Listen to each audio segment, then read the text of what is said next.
De 987 à 1328, les Capétiens règnent de père en fils sur le royaume de France. Grâce aux guerres de Philippe Auguste contre les seigneurs désobéissants, le territoire du roi s'est beaucoup agrandi. La construction du domaine royal. À l'avènement d'Hugues Capet, en 987, le royaume de France est constitué du domaine royal et de fiefs vassaux fidèles à la couronne.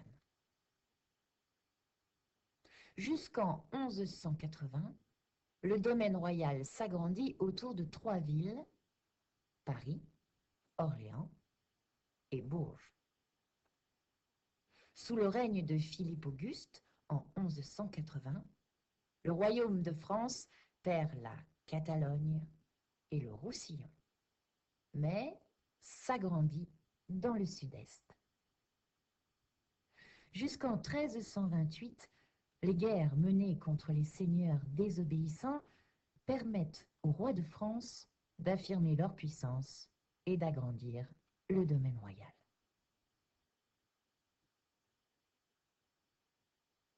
En 1328, le roi Charles IV le Bel meurt. Il n'a pas de fils à qui transmettre son pouvoir et ses richesses. On dit qu'il n'a pas d'héritier. Qui va devenir roi? On cherche son parent le plus proche. C'est Édouard III, le roi d'Angleterre. Mais les seigneurs français ne veulent pas obéir à un roi anglais. Alors ils choisissent pour roi un neveu de Charles IV, Philippe VI de Valois. Il n'a pas le même nom de famille que ses prédécesseurs. Ce n'est plus un roi capétien. À partir de cette date, c'est la famille des Valois qui va régner. Le roi d'Angleterre, Édouard III, possède des territoires en France. Il est donc le vassal du roi de France. Pour affirmer son autorité, Philippe VI ordonne à Édouard III de venir lui jurer fidélité. Philippe VI sait très bien que jamais le roi d'Angleterre ne viendra se prosterner devant lui. Mais comme son vassal ne lui obéit pas, il récupère son fief, la Guyenne. Édouard III est très fâché. Il veut récupérer la Guyenne et même, si possible, conquérir le royaume de France pour devenir le roi des deux pays. C'est la guerre. Elle va durer environ 100 ans.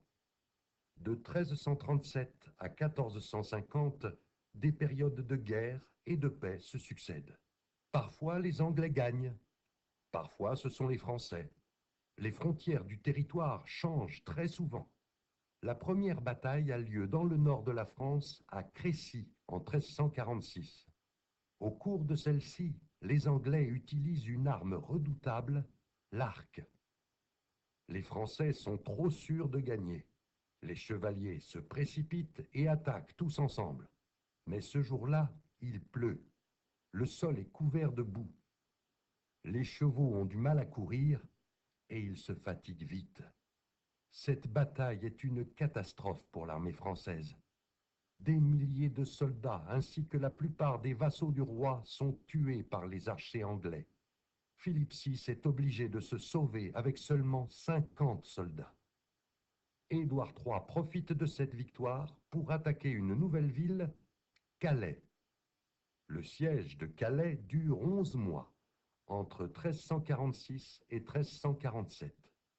L'armée anglaise empêche les habitants de la ville de sortir et attend qu'ils meurent de faim. Après ce long siège, les Anglais rentrent dans Calais.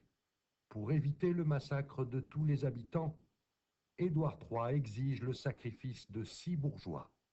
Grâce au courage et au sacrifice des 6 bourgeois de Calais, les habitants sont épargnés.